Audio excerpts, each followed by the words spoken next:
After 9 years of this Liberal NDP Prime Minister, it's clear he's not worth the cost, the crime, the corruption, or chaos. The Liberal caucus is revolting, because even in once safe Liberal seats, voters are angry. They're angry that the Prime Minister raised their prices and devalued their paychecks with his inflation. They're angry that their grocery and home heating costs keep going up because of his carbon tax, and they're angry that their cars keep getting stolen, their parks are full of dirty needles, and homeless encampments now line their streets. So will the Prime Minister put an end to the anger, spread some much-needed joy, and call a carbon tax election so Canadians can decide? The Honourable Minister of Housing, Infrastructure and Communities. We know that Canadians have had a tough couple of years as a result of the rising cost of living and global inflation, but Canadian households are right to ask who is actually fighting for them. I can tell you it's not Conservative caucus members who don't want to forgive interest on student loans. It's not the Conservative leader who wants to take away the Canada Child Benefit, and if you don't believe me, look at his voting record. It's not the Conservative caucus members who want to make sure that Canadian women don't have access to free birth control. Mr. Speaker, in the next election, people are going to ask themselves, do they want a Liberal government who cares about them or a Conservative leader who cares about himself? The Honourable Member from Regina Capel. Has it been a tough couple of years, Mr. Speaker? It's been a tough 9 years of this NDP Liberal Prime Minister. And now taxes are up, costs are up, crime's up, and time's up. It's not just Conservatives saying that, it's Liberal MPs too. You see, they can't do it anymore. They can't convince voters that taxes are going down when in fact they're going up. They can't convince their voters that home prices are becoming more affordable when they keep getting more expensive. And they can't convince their voters that crime is down when it just keeps getting worse. So now they're trying to convince the Prime Minister to resign. But since he won't, will he do the next best thing and call a carbon tax election so Canadians can decide? The Honourable Minister. Mr. Speaker, I'd like to share some facts, if I might. I stand here as the Minister of Women and Gender Equality and Youth, and I wonder if this ministry will even exist if Conservatives were to gain power. Here are the facts. Conservatives will cut services to survivors of gender-based violence. They'll cut critical supports for women entrepreneurs. They'll cut life-saving support for grassroots organizations. They will cut pharmacare and contraceptives for women. We on this side of the House stand for women and gender-diverse people. They do not. Straight facts, Mr. Speaker. The Honourable Member from Regina Capel. That is baseless and false. We're going to cut the carbon tax, eliminate it, and defund the CBC and put that savings back in taxpayers' pockets. But consider where we are. It's actually kind of amazing. Liberal MPs are so frustrated that they're not allowed to speak in caucus, they're actually confiding in Conservatives. They have to sneak out to the bathroom to have therapy text sessions with journalists, and cabinet ministers call their own colleagues garbage because they're speaking out against the Prime Minister's terrible record. He's losing control, he's losing confidence, he lost the plot a long time ago, so for the love of all that's holy, will he finally call a carbon tax election? The Honourable Minister for... Leader of the opposition, the Leader of the Conservatives would do if he was the Prime Minister, he would cut things like the Canada Summer Jobs Program, Mr. Speaker, something that exists in every one of our communities that is so important to employers and so important to kids. Mr. Speaker, do you think that we would be able to maintain our progress on clean water? He would cut funding to First Nations dependent on a real and fair, equitable solution. What the heck was that? Perhaps we'll take just a quick second so that people can reflect on the fact that you must not take the floor if you have not been recognised by the Speaker. That you should not be speaking unless you're recognised by the Speaker. The Honourable Member from Mégantic-L'Érable. Do you know, Mr. Speaker, why the Prime Minister was all smiles yesterday when he left his chaotic caucus where 24 MPs called for his departure? It's simple, because the Prime Minister knows he can count on the support of the 32 Bloc Québécois MPs down there to keep him in office. The Bloc supported this Prime Minister despite the fact that he doubled the cost of housing, he inflated the cost of food, he caused a rise in violent crime and created the worst immigration crisis in Canadian history. Will the Prime Minister take a look behind him, hear the message from his backbenchers and Quebecers, and call an election now? The Honourable Minister for Fisheries and Oceans. Thank you, Mr. Speaker. Listen. The sheer hypocrisy of the Conservative Party is eminently clear. Let us not forget that the leader of the Conservative government at the time removed benefits for diabetics. Since then, they've voted against free pharmacare for people living with diabetes. We see the Conservatives are all about doublespeak. That's all they're about. What the heck? The honourable member from Mégantic-L'Érable. Well, the minister should perhaps go round her caucus and notice that 24 of her MPs have come out to demand the Prime Minister's departure. Just this week, a Prime Minister that's doubled national debt, mortgage prices that has allowed criminality to explode. The Prime Minister's incompetence, Mr. Speaker, has led to an alarm bell being rang in amongst his own partisans who are calling for a change of leadership. He even sent one of his ministers to say that opponents within his party, his own MPs, are garbage. The Prime Minister is simply not worth the cost, nor the insults. When is he going to drop the writ? The Honourable Minister for Public Services and Procurement. Thank you, Mr. Not Speaker. this guy with his 6. Let's just talk about housing and incompetence. 1, 2, 3, 4, 5, 6. But he needs Mr. some new Speaker, talking points. 6 affordable housing units. That's all the Conservative leader was able to do when he was housing minister throughout the country. He can't even find where these 6 are. He's trying to figure out where he can go to find them. Did someone perhaps build something that he could appropriate? No. Only 6 housing units. It's like looking for a needle in a haystack, Mr. Speaker. The honourable member from La Prairie. For years, the Bloc Québécois has been alone in Ottawa in pointing out that the federal government's immigration targets are leading us straight into a wall. For years, the government has been lecturing us, saying that there is no such thing as an intake capacity limit, lecturing us that to talk about reception capacity is to directly criticise immigrants, lecturing us that Quebec doesn't lack the capacity to welcome immigrants, it lacks the will. And then finally today, the federal government has decided to do a 180 and lower its immigration thresholds. Why did they wait until the whole of Canada was in crisis before finally listening to Quebecers? The Honourable Minister for Immigration, Citizenship. Thank you, Mr. Speaker.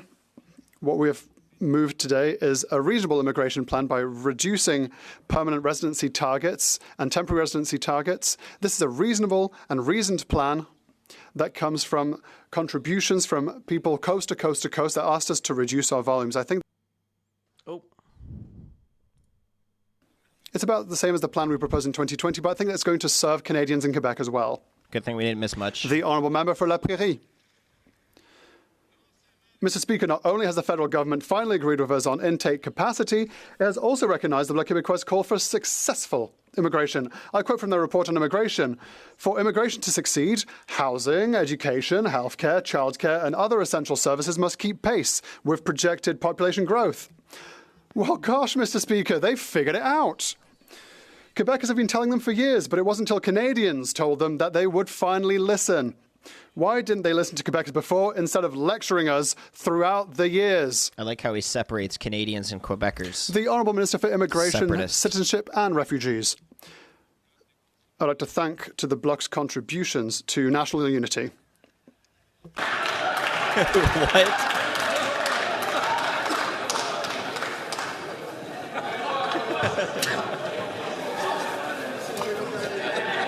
The honourable member from Edmonton Strathcona. Mr. Speaker, abortion is health care, but under this Liberal government, so many Canadians still don't have access to reproductive health care. And for those who live outside of larger urban centres, it's almost impossible. You know, the anti-choice Conservatives would only make this worse. The Trump-light leader and his extremist cabinet has voted 5 times against to restrict abortions. And while the Prime Minister talks a good game, he hasn't done enough to ensure that Canadians get the care that they deserve. Why hasn't the government taken access to reproductive health care seriously? Yeah. The Honourable Minister for Women and Gender Equality. Mr. Speaker, I thank the member for her advocacy, but the right to an abortion and access to it go hand in hand. And through a $45 million sexual and reproductive health fund, we're addressing that. We're making sure, Mr. Speaker, that Canadians facing obstacles accessing reproductive health care are supported financially, and organizations providing those essential services have capacity funding. While Conservatives MPs try to limit a woman's right to choose, we'll continue to work hard at opening every possible door, Mr. Speaker, to increasing access. The Honourable Member from London Fanshawe. Canadians have heard that Liberal rhetoric before, but the point here is that abortion care and access to it isn't good enough. Women and gender-diverse Canadians are scared. They know that their rights are under attack, and they've seen far-right movements and politicians in Canada emboldened. The Conservatives continue to side with anti-choice movements and believe that Canada is a, quote, lawless state of fetal killing. But we know abortion is health care. Will this Liberal government use the Canada Health Act to make sure that all Canadians have full access to abortion?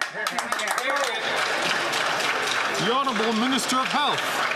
Mr. Speaker, and I completely agree. Abortion is health care. It's absolutely essential that every woman in every part of this country has access not only to abortion, but to the reproductive tools that she needs to have control and autonomy over her own body. And we are making remarkable progress on that. Signing agreements with every province and every territory, having indicators common on health standards across the country, making sure that for the first time every woman everywhere has access to the contraceptives that she needs. That's what freedom looks like. That's what we're delivering. Go get a new suit. The Honourable Member from Calgary Shepherd. After 9 years of this NDP Liberal government, taxes are up, costs are up, crime is up, time is up, and now even excuses are up. The Prime Minister now admits he destroyed Canada's immigration system and the 150-year immigration consensus. He can't fix what he broke. He can't fix immigration. He can't fix housing or anything else right now because he's fighting his own caucus. So instead of blaming everyone else, including immigrants like myself, will he just admit that he shattered the immigration system and caused lasting damage to Canada's housing market, healthcare, and jobs? The Honourable Minister for Immigration, Citizenship and Refugees. Thank you, Mr. President. Look, I was flabbergasted to hear the Leader of the Opposition's answer today, the most immature answer on immigration that I've ever heard. He's late to the game. He's so late to the game on this, he hasn't even come up with a slogan yet. So when he comes up with a slogan, perhaps we'll take the chance to respond. But what we've proposed is a plan for controlled migration. We're proud of it. It serves Canadians well. The Honourable Member from Calgary Shepherd. Thank you, Speaker. It's rich coming from that particular minister who called 24 Liberal MPs garbage because they're looking after their own careers and worried they're not going to make it. They're not going to be here after the next election because their own constituents are going to send them to the unemployment line. Now, this Prime Minister is reckless, and he even said it himself. He didn't get it right. He said it during his own press conference. He didn't get it right on immigration. He didn't get it right on housing. He can't get it right on the carbon tax. So, will the Prime Minister just admit that his flip-flop has destroyed the immigration system and accept his own personal failure? The Honourable Minister for Immigration, Refugees and Citizenship. What I said, Mr. Speaker, is that it's garbage to focus on anything other than the circus clown that he's supporting. Hey, make him retract. Make him retract. That's not parliamentary. Come on, Greg. Come on, Greg. Order. I'm going to invite the Honourable Minister to please withdraw that comment that was unparliamentary towards another member of Parliament. Mr. Speaker, I withdraw the comment. Thank you. The Honourable Member from Oxford. After 9 years of the NDP Liberals, taxes are up, costs are up, crime is up, and chaos in our immigration system is also up. The Liberal NDP government has broken our world-class immigration system with their reckless policies. And today's immigration flip-flop is a massive admission of their own failures. The Prime Minister said that he didn't get the balance quite right. That's an understatement. That is clearly obvious with the state of our country today. Exactly. So will the Prime Minister admit that he broke Canada's consensus on immigration and call a carbon tax election now? The Honourable Minister for Immigration, Refugees and We'll have Citizenship. to put forward a plan instead of slogans. I haven't even heard the slogan on this because he's been so delinquent on coming up with any valid points to be made on the immigration system, the consensus of which is challenged. Let's hear him. Let's hear his plan. Let's even start hearing the slogan because we haven't heard it yet. Buddy, comb your hair. The Honourable Member from Oxford. Mr. Speaker, they're trying to be firefighters when they're the ones that are causing the fires in the first place. That's right. We had a consensus on immigration in this country, and this incompetent Prime Minister broke it. Right. They ignored warnings from their own officials. They dropped police clearance certificates from their own background checks for temporary residents. They even told their own officials to skip vetting for temporary foreign workers. Wow. So there is no doubt that after 9 years, they have broken the consensus on immigration. Will they call a carbon tax election now so common sense Conservatives could clean up their mess?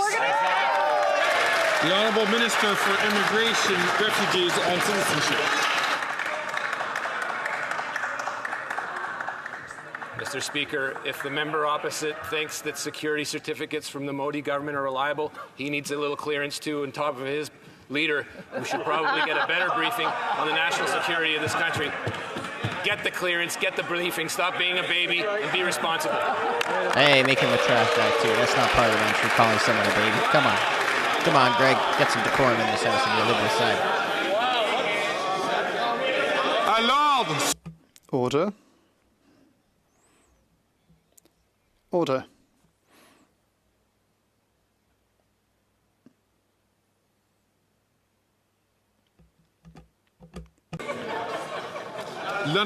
The Honourable Member for Bellechasse-les-Échemins-Lévis. Mr. Speaker, there's chaos in immigration. Like in the Liberal caucus, this government broke the immigration system with the help of the Bloc that voted to keep the government in power. Let us remember that this coalition left Roxham Road open 1 year after the United States moved to close it. To govern well is to forecast well. Our government will bring back coherence, planification, and a common-sense Prime Minister. We want elections right now, Mr. Speaker. The Honourable Minister for Citizenship, Immigration and Refugees. Mr. Speaker, it's been full incoherence from the Leader of the Opposition, in fact.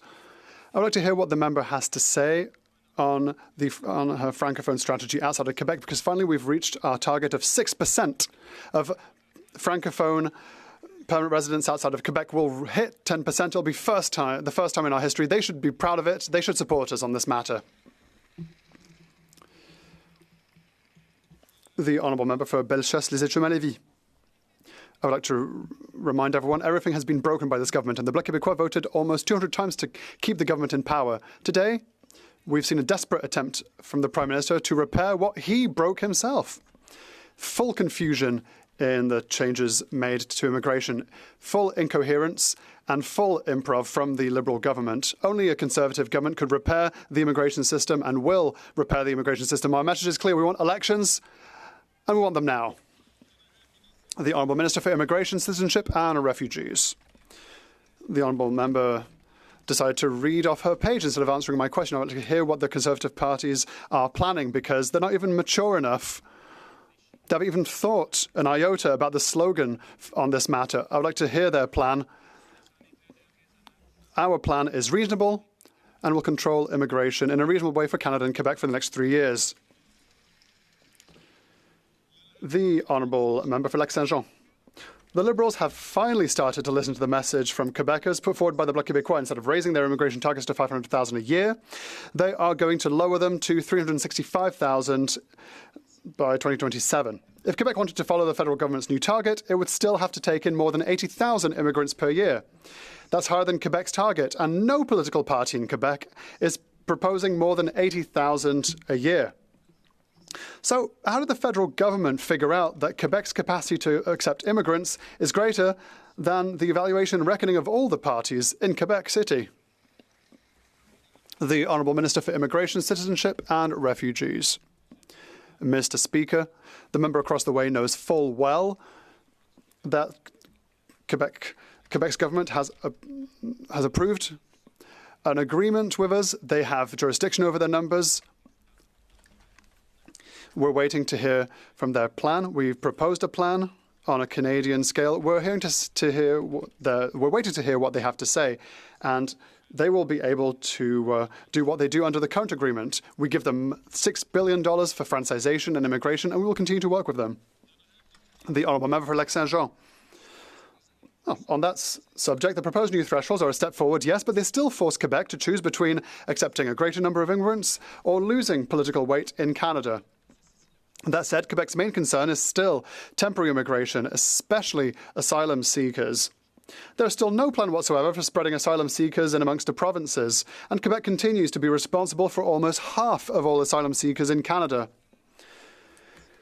Mr. Speaker, it is the federal government's responsibility to convince reluctant provinces to do their part. So, what are they waiting for? The Honourable Minister for Immigration, Citizenship and Refugees.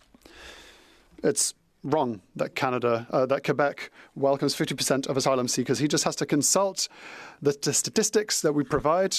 Statistics Canada states that there have been decreases of asylum seekers at Trudeau Airport in Montreal. It's now at 29%. The Honourable Member for Lac-Saint-Jean. While there is still no fair distribution of migrants between provinces, there is a real risk that migration will skyrocket after the US elections in just 12 days' time. Presidential candidate Trump, should he win, is proposing to deport 11 million people. So if he wins, organisations in Quebec have told us that they expect many people to conclude that they should just pack up and head to Canada. Last time Trump threatened deportations, we ended up with Roxham Road. If the minister is as intelligent as he claims to be, I imagine he already has a plan. Time's ticking. The elections are in 12 days. The Honourable Minister for Immigration, Citizenship and Refugees. I didn't hear a question in that. It was just a statement.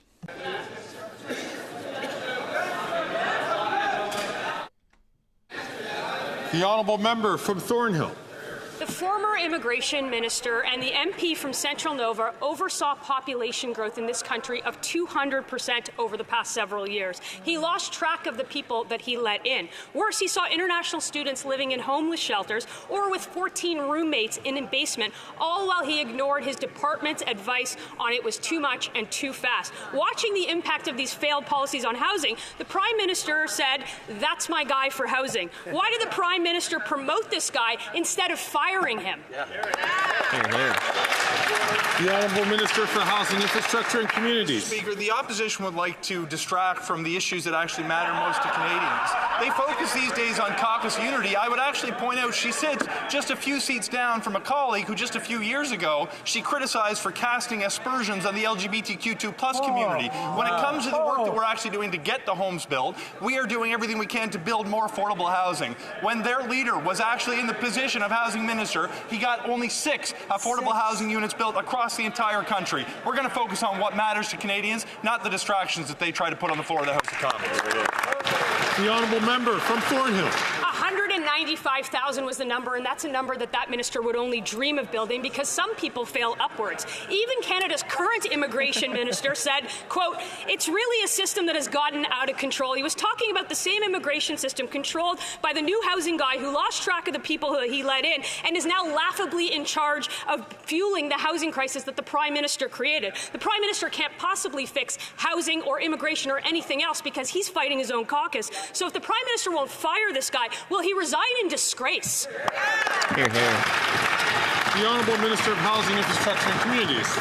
Mr. Speaker, my feelings. Look, they're going to be disappointed to know that I spend no time or energy thinking about the insults they hurl at me. What concerns me is the insults that they hurl at Canadians. But I do have news for the honourable member because she stated a fact that needs to be dispelled. 6 is the number of affordable housing units that the government helped build. They're trying to take credit for the number of homes that Canadians built. But Mr. Speaker, here's the kicker, and I've got news. That number, if we accept it as the right metric, is the worst record of any housing minister in the last 10 years. If they want a prize for their leader's efforts, it's the prize for biggest loser. Whoa, unparliamentary. Come on. Make him withdraw. Liberals are on fire today with their unparliamentary language. The Honourable Member from Central Okanagan, Similkameen Nicola. Mr. Speaker, after 9 years of these NDP Liberals, taxes are up, costs are up, crime is up, time is up. The former Minister of Immigration and MP for Central Nova was responsible for population growth of 200% in the past several years. Worse, he saw international students living in homeless shelters and in cramped quarters while ignoring departmental warnings that immigration levels were rising too fast. Now, watching the impact of these failed policies on housing, the Prime Minister sat back and proudly said, "That's my guy, that's my housing minister." Why did the Prime Minister promote this minister? Instead of simply firing him, are the two of them waiting to get a pink slip from the Liberal caucus? The Honourable Minister for Housing, Infrastructure and Communities.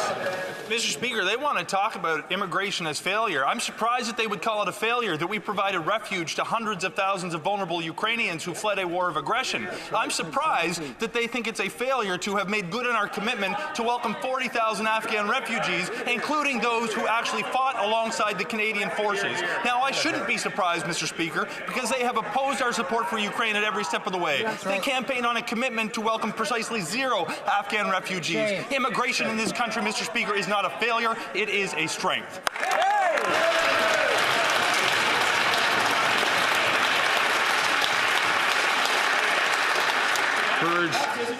I'm going to encourage all members, please, not to speak out of turn when they are not recognized by the chair.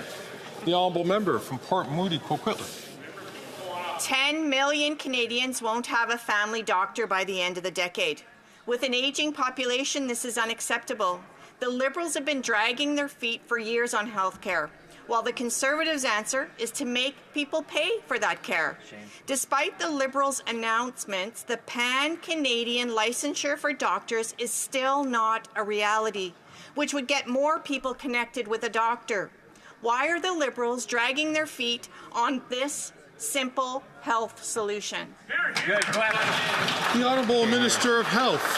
Thank you, Mr. Speaker. And I would say to the honourable member that was an absolutely critical point of conversation at the last Health Ministers meeting, where we've committed to doing that. In fact, you take a look at what was done in the Atlantic provinces. We're moving forward with exactly that. And the agreements that we've signed with every province, every territory, $200 billion. Just today, we got baseline data that shows on surgical wait times and on making sure that the number of surgeries are provided, that we're back ahead of where we were prior to the pandemic. That on doctors and nurses, there are more doctors and nurses in virtually every province and every territory. We're making important progress. The honourable member from Victoria. Well, Canadians are worried about massive flooding and wildfires. Conservatives are rubbing elbows with the same CEOs who are fueling the climate crisis. The Conservative leader spent a night schmoozing with these executives at his $1,600 a plate fundraiser.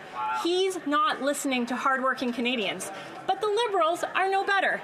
They met with oil and gas lobbyists 5 times a day. Shameful. Canadians should come first, not CEOs. So why are the Liberals ripping a page from the Conservative playbook and putting CEOs ahead of... Oh, for God's sakes. Sir, for the environment and climate change. Well, thank you, Mr. Speaker. And as opposed to the Conservative leader, I can assure the member opposite that no oil lobbyists have organized fundraisers for me. But I would like to quote her colleague from her own party, Madam Speaker, the member for Rosemont La Petite Patrie, who said, as a New Democrat, as a progressive, as an environmentalist, we're in favor of putting a price on pollution, Mr. Speaker. Well, it would look like that under pressure from the Conservative, the NDP are no longer conservative, no longer progressive, no longer environmentalist, Mr. Speaker. The honourable member from Scarborough Centre.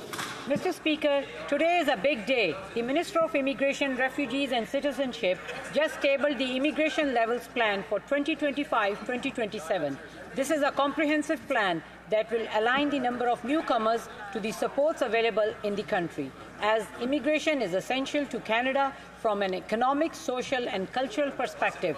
A well-managed, robust immigration system is vital. Could the Minister of Immigration, Refugees and Citizenship provide an update on our government's efforts towards ensuring a sustainable immigration system where everyone has a fair chance to succeed?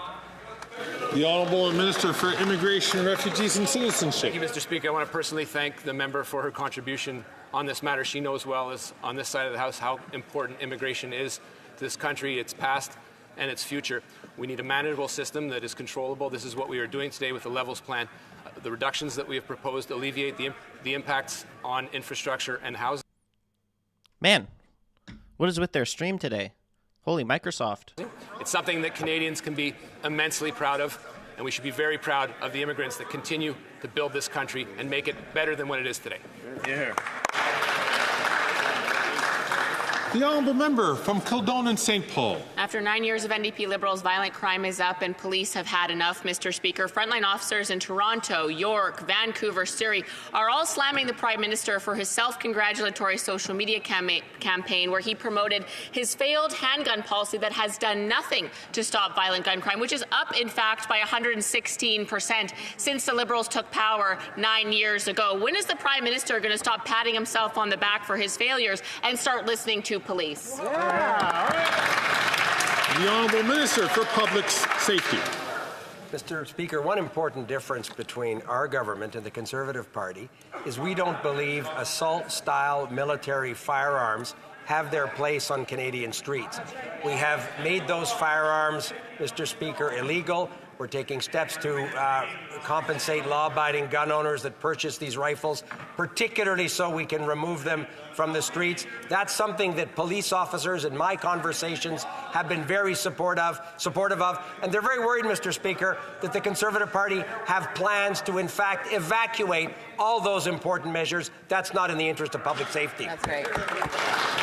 The honourable member from Kildonan St. Paul. You know, Mr. Speaker, I'm going to let the police association speak for themselves. To that Liberal minister and to this Liberal Prime Minister from Surrey, BC, quote, the federal handgun freeze fails to address the real issue, which is the surge of illegal firearms coming across our border ending up in the hands of violent criminals. From Vancouver, BC, quote, stopping legal sales won't stop criminals from getting guns illegally. You're only restricting law-abiding citizens while doing little to address actual gun violence. When is the Prime Minister going to stop working against police, stop going after law-abiding citizens, and start going after the real problem, criminals? Hear, hear. When are they? The Honourable Minister for Public Safety. She's great. Mr. Speaker, I was surprised that our colleague raised the issue of border security. Our government, unlike the Conservative government previously, has invested precisely so the Canadian Border Services Agency would be able to interdict these illegal firearms crossing our borders. Mr. Speaker, we work with the RCMP, their policing partners, and border services. The Conservatives cut the funding to these agencies, laid off hundreds of border services agents, and had in fact plans to cut another 800. The good news, Mr. Speaker, is they lost the 2015 election. We reinvested in those important priorities for Canadians and will continue to do so. The honourable member from Durham. Mr. Speaker, after 9 years of NDP Liberals, crime is up because the Prime Minister's policies are failing. The Toronto Police Association says that violent crime is up 78% since these Liberals came into power. Shootings are up 45% since last year. Gun-related homicides up 62% since last year. So when will the Prime Minister start listening to police associations across Canada and admit he's adding to the crime wave, not fighting it? That's right. Good question. The Honourable Minister of Justice and Procurator General. Mr. Speaker, I appreciate that member's contributions to the House. I just don't appreciate the hypocrisy.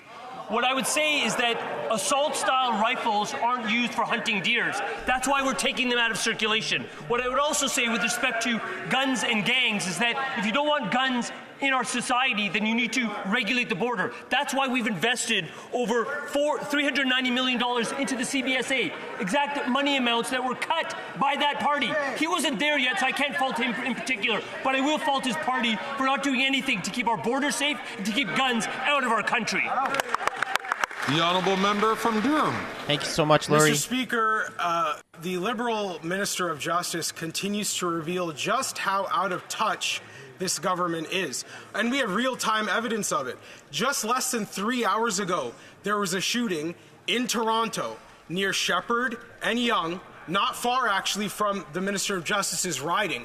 And in that situation, a person is now lying in the hospital in life-threatening condition. So when will this government actually take responsibility for the crime that it's causing and listen to the police? That's right. Good question. The Honourable Minister for Justice and Attorney General.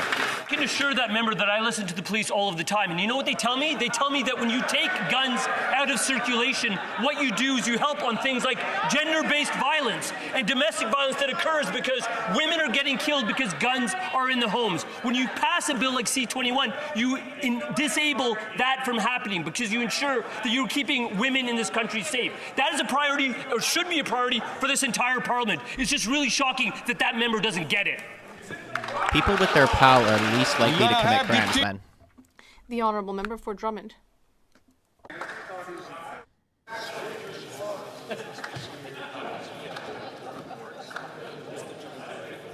Okay, All right, the Honourable Member for Drummond. Yesterday, in response to a question posed by the Leader of the Bloc Québécois, the Prime Minister stated that what happened at Bedford School was just a matter of teachers' freedom of expression. I'm sorry, but imposing religious values in your classroom is not a matter of freedom of expression. This is exactly why we need secularism, which allows everybody to believe or not believe whatever they want. They only have to consult their own conscience freely. Do these liberals realize that they are attacking Quebecers' freedom of conscience? The Honourable Minister of Public Services and Procurement. Thank you, Mr. Speaker. I have a great deal of respect for my colleague, but what he just said is revolting. The Prime Minister never said that. On several occasions, the Prime Minister has said that it is unacceptable that children in Quebec be treated in this manner. And he also said that it is up to the government of Quebec to take care of this issue. The Honourable Member for Drummond. We tried to talk to this Prime Minister about religious intolerance, and he has nothing more to say than that Liberals will always defend freedom of expression. Well, first of all, let me just say that religion is not necessarily a shining example of freedom of expression. But when there's an adult forcing their religious convictions on their classroom, that is not a matter of freedom. Religion belongs in the private sphere. We need to protect the separation of church and state, and yet the Liberals will be challenging that in the courts. Will this Liberal government finally commit to not challenging Bill 21, directly or indirectly? The Honourable Minister of Public Services and Procurement. Once again, I am very disappointed by the doubtful arguments made by my colleague. First of all, I want to remind everyone, including those listening at home, is that respecting children's safety and dignity is everyone's responsibility. But when it comes to education jurisdiction, that's up to the government of Quebec. The Honourable Member from Kelowna Lake Country. After 9 years of these NDP Liberals, taxes are up, costs are up, crime is up, and time is up. And violent gun crime is up 116% in Canada in just 9 years. Now, following the Prime Minister's out-of-touch comments, the Vancouver Police Association stated the Prime Minister is, quote, not aware of the ongoing gang war here in BC, which is putting both our members and public at risk on a daily basis. Right. Will the NDP Liberals listen to police and finally admit that their soft on crime policies are leading to the crime wave in Canada? Right. The Honourable Minister for Public Safety. Mr. Speaker, one thing that's definitely up are slogans in this House of Commons. Mr. Speaker, we have said clearly that we will support law enforcement both at the RCMP and in terms of their partners in policing, including police in British Columbia, municipal police in British Columbia. That's why we renewed the Guns and Gangs program, Mr. Speaker, that precisely puts money in the hands of these brave women and men who serve in municipal and provincial police forces so they can do the exact work that my colleague pretends she wants them to be able to do. That's right. The Honourable Member from Kelowna Lake Country. Well, Mr. Speaker, it's the police themselves that are saying that the policies of this Liberal government are a failure.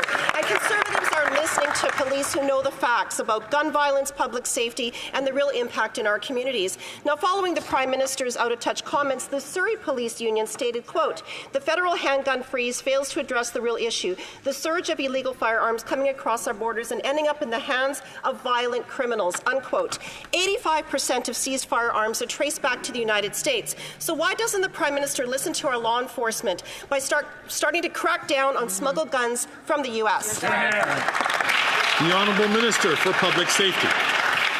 Mr. Speaker, our government did precisely that. It listened to law enforcement professionals who asked us to reverse the cuts of the previous Harper government to the women and men who serve in our Border Services Agency and who do that excellent work at border crossings across the country. We also invested, Mr. Speaker, in the RCMP, who have responsibility between border crossings and who work with American partners on organized crime. We're doing the very work that our colleague on the other side pretends that she thinks is important. Why doesn't she support our government in removing assault-style firearms off the streets of Canada?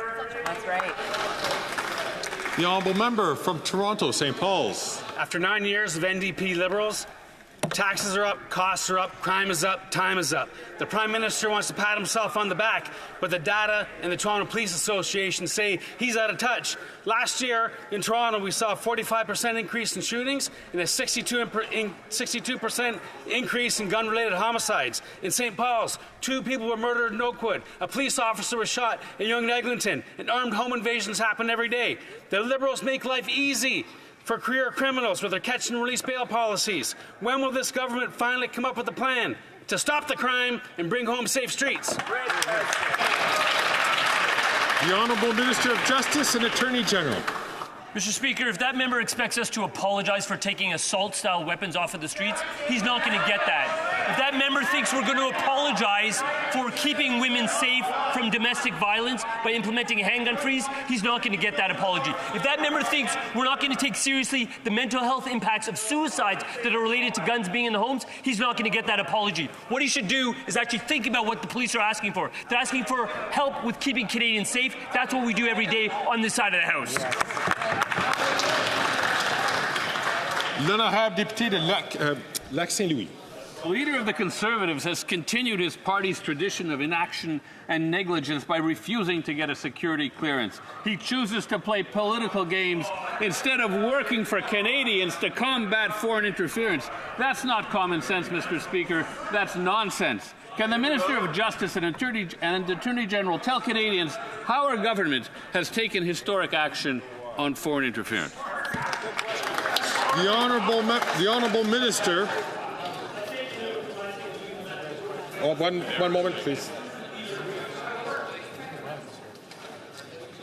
The Honourable Minister for Justice and Attorney General. I thank the member from Lac St. Louis for that important question. The Conservative leader continues to ignore national security. Instead of protecting Canadians, he prioritizes his partisan interests. This is not serious leadership, Mr. Speaker. I'll explain it in 3-word slogans just so that the Conservative leader gets it. It's time to get the clearance, take the briefing, protect the country. It's that simple.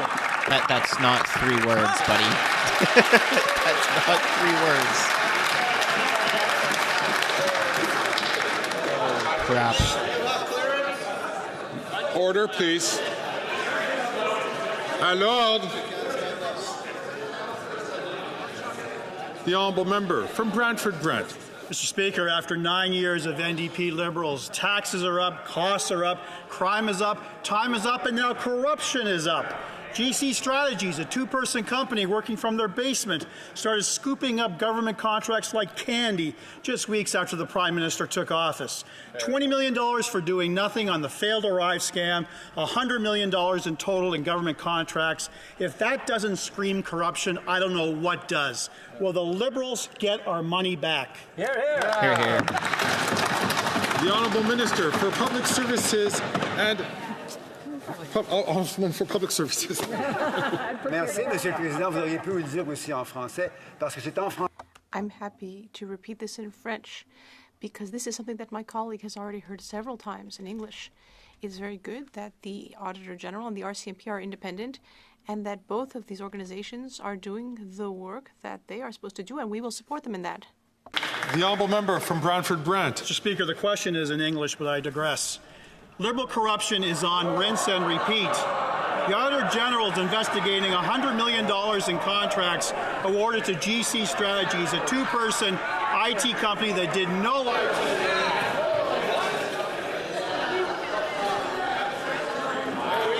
Order.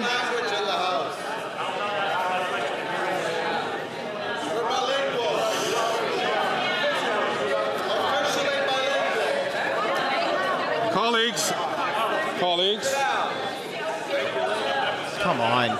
Control the Liberal bench. Order, please. Pick out specific members who are talking and tell them to stop, just like you do on the Conservative side. Colleagues, it's very important for us to... I'm going to ask the honourable member to start his question again from the top, but I'll ask the member, please sit down for a second. I'm going to ask... Order, please. Order. I'm going to ask the honourable member to start again, but it's a very important fact. It's a basic fact here that questions can be asked in English or in French, and questions can be answered in English or in French.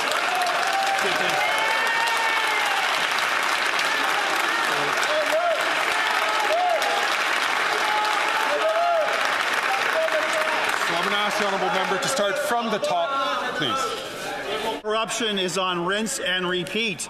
The Auditor General is investigating $100 million in contracts awarded to GC Strategies, a two-person IT company that did no IT work on the failed Arise scam app. The RCMP has already raided the home of GC Strategies founder Christian Firth as part of an ongoing criminal investigation. Will the Liberals cut the corruption and again get the taxpayer its money back? L'honorable ministre des Services publics et de l'approvisionnement. Mr. Speaker, what we just heard is an insult to all Francophone members in this House, including Conservative members. What? Is the member trying to tell me that I don't have a right to speak French in this House? Holy crap, he's getting angry. Duckworth, calm down.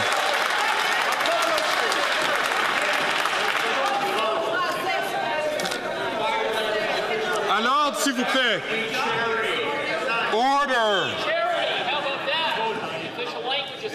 Order. The honourable member from St. Albert, Edmonton. Can you say that in French? And the honourable member from Alfred Pellan. Order.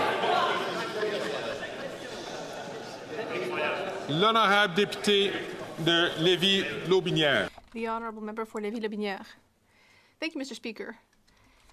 Well, the Liberals are continuing to obstruct justice by refusing to produce unredacted documents. Meanwhile, the Liberals were caught red-handed giving a $20 million contract for the development of ArriveCan to the company GC Strategies, which only has 2 employees. That's a pretty darn high hourly rate, at a time when 2 million Canadians are lining up at food banks. Meanwhile, how many Liberal buddies have filled their pockets at the expense of Canadian families? Le ministre du Service public et l'approvisionnement. Merci, Monsieur le Président.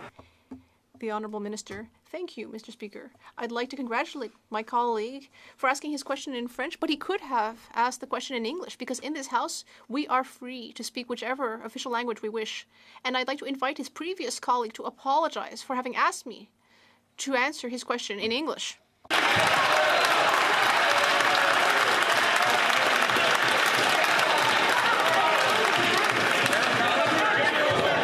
À l'ordre, s'il vous plaît.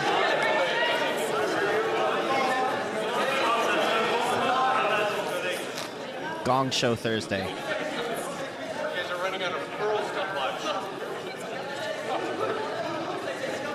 L'honorable député de Lac. The Honourable Member for Louis Saint-Laurent.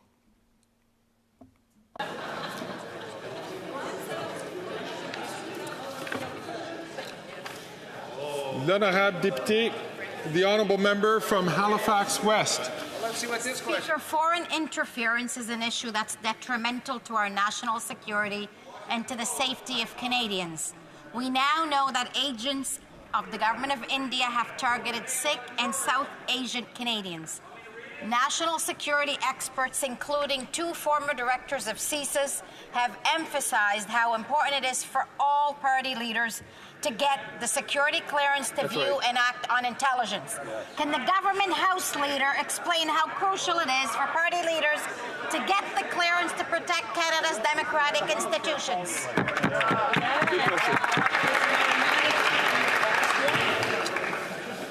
The Honourable Member from Niagara Falls, I'm going to ask him, please, to not take the floor unless he is being recognized by the Speaker. The Honourable Leader of the Government in the House of Commons. Thank you, Mr. Speaker, and I'd like to thank my colleague from Halifax West for that important question. It's a question that's on the mind of many Canadians, is why won't the Leader of the Conservative Party of Canada get his security clearance, Mr. Speaker? It's interesting to note that his Conservative members of Parliament would rather put our national security, our allies, our intelligence allyships, and quite frankly the lives of Canadians at risk, rather than have their leader get his security clearance. The question is why? What is he hiding and what is he trying to protect? Thank you, Mr. Speaker.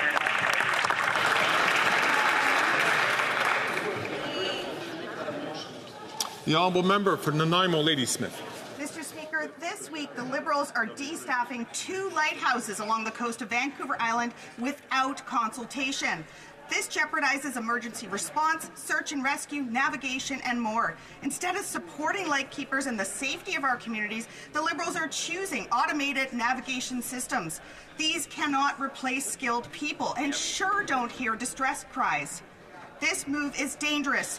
Will the Liberals halt this decision immediately and stop putting our coasts at risk?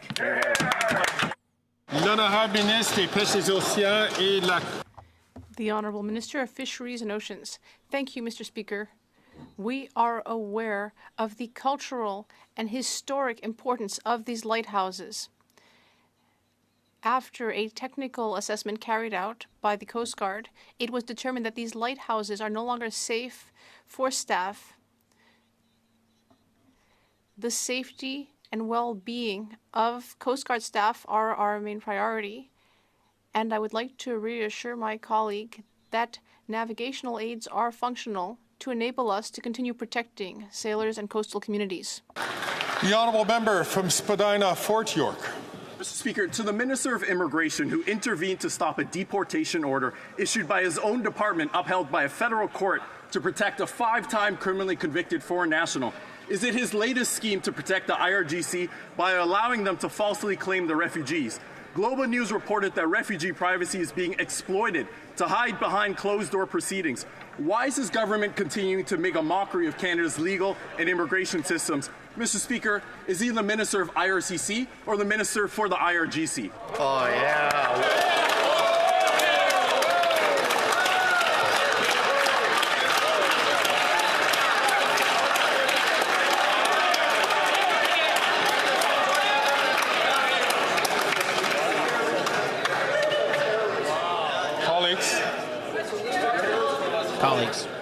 Colleagues.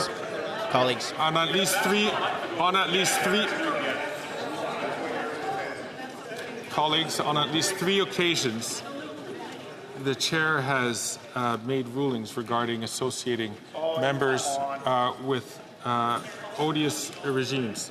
This has gone on all sides of the House, and now with an independent member. I'm going to ask the honourable member from Fort York, Spadina, Fort York, to withdraw those words of that last part of that question. What the heck? The honourable member. Mr. Speaker, I withdraw. I thank the honourable member. The Honourable Minister for Public Safety. Mr. Speaker, our colleague raised GC. Our government has been very clear. The Iranian government is a state sponsor of terrorism. We have said that consistently. And, Mr. Speaker, our government took the unprecedented step to list the IRGC as a terrorist entity under the Criminal Code of Canada. Mr. Speaker, our colleague understands very well that nobody in this House is going to discuss specific immigration cases, but he should have been happy that we listed that odious organization as a terrorist regime in Canada. That's right.